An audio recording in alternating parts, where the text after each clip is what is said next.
Middle East and beyond. Those days are over. Iran has been the leading sponsor of terrorism, and their pursuit of nuclear weapons threatens the civilized world. We will never let that happen.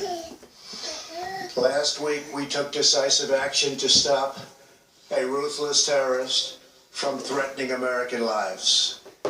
At my direction, the United States military eliminated the world's top terrorist, Qasem Soleimani.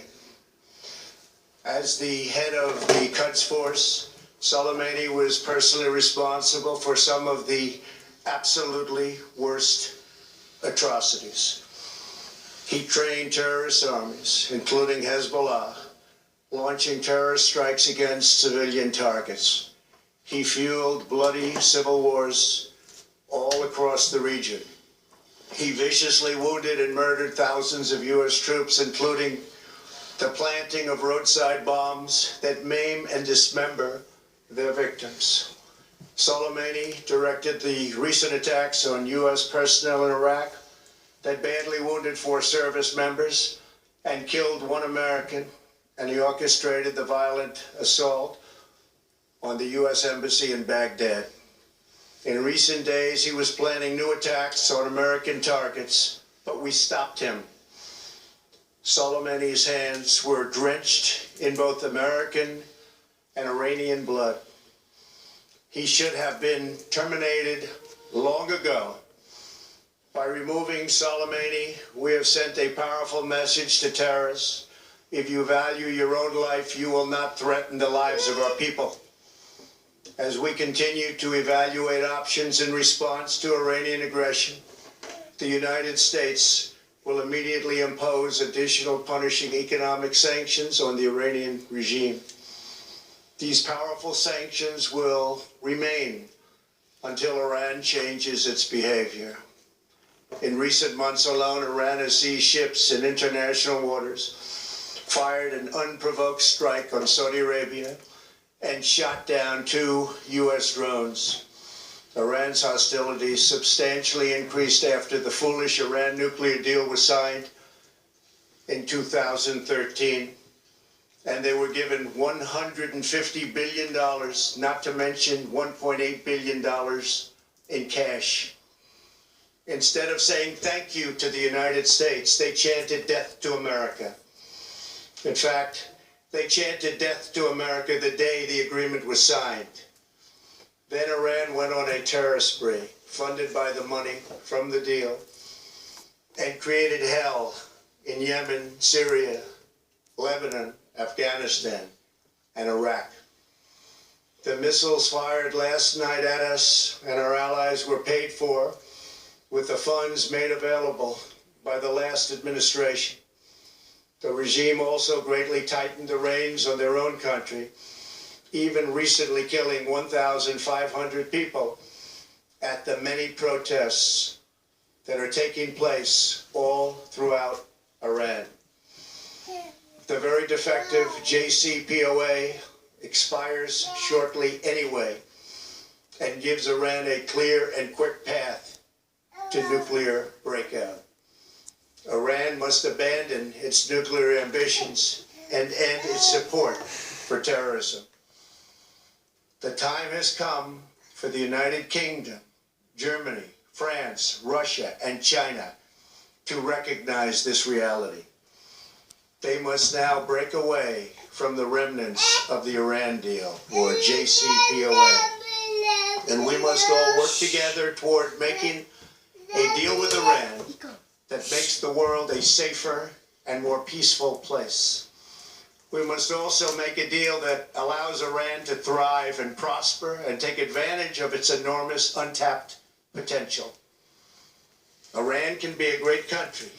Peace and stability cannot prevail in the Middle East as long as Iran continues to foment violence, unrest, hatred, and war. The civilized world must send a clear and unified message to the Iranian regime. Your campaign of terror, murder, mayhem will not be tolerated any longer. It will not be allowed to go forward. Today, I am going to ask NATO to become much more involved in the Middle East process. Over the last 3 years, under my leadership, our economy is stronger than ever before, and America has achieved energy independence. These historic accomplishments change our strategic priorities. These are accomplishments that nobody thought were possible. And options in the Middle East became available. We are now the #1 producer of oil and natural gas anywhere in the world.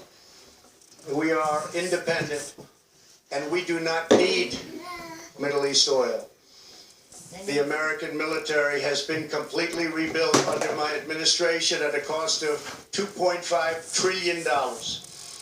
U.S. armed forces are stronger than ever before. Our missiles are big, powerful, accurate, lethal, and fast. Under construction are many hypersonic missiles. The fact that we have this great military and equipment, however, does not mean we have to use it. We do not want to use it. American strength, both military and economic, is the best deterrent. 3 months ago, after destroying 100% of ISIS and its territorial caliphate, we killed the savage leader of ISIS, al-Baghdadi, who was responsible for so much death, including the mass beheadings of Christians, Muslims, and all who stood in his way. He was a monster. Al-Baghdadi was trying again to rebuild the ISIS caliphate and failed. Tens of thousands of ISIS fighters have been killed or captured during my administration. ISIS is a natural enemy of Iran. The destruction of ISIS is good for Iran, and we should work together on this and other shared priorities. Finally, to the people and leaders of Iran, we want you to have a future, and a great future, one that you deserve. One of prosperity at home and harmony with the nations of the world. The United States is ready to embrace peace with all who seek it. I want to thank you, and God bless America. Thank you very much. Thank you. Thank you.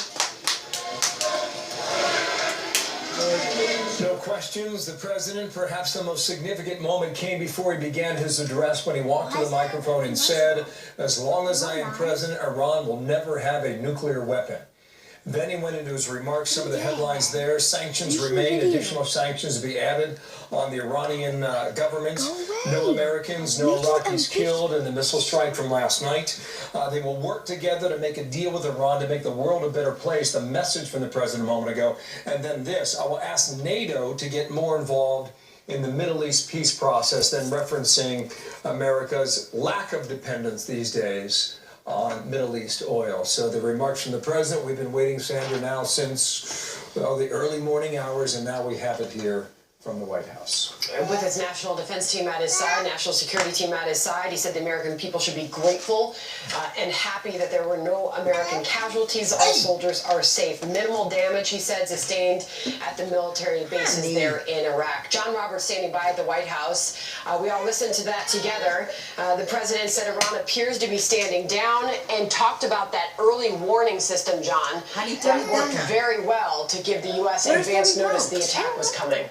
Yeah, Javon, oh my God, can you guys be Foreign quiet? Minister I'm said trying to last record night this. that Iran had undertaken and completed its retaliation against the killing of Soleimani, so it was unlikely that we were going to hear anything more from Iran over the night last night or during the day today. But I have to say, the scene that we saw here in the Grand Foyer with the president there, with the vice president, the Secretary of Defense, the Secretary of State, the chairman of the Joint Chiefs, and the Commandant of the Coast Guard, Admiral Carl Schultz, is something that we had not seen before here at the White House. It was a real symbol of strength and resolve in determination on the part of the United States to stand up in the face of the ongoing threat from Iran and to say, we're not going to take it anymore. The president very, very firm in saying that Iran will never be allowed to have a nuclear weapon.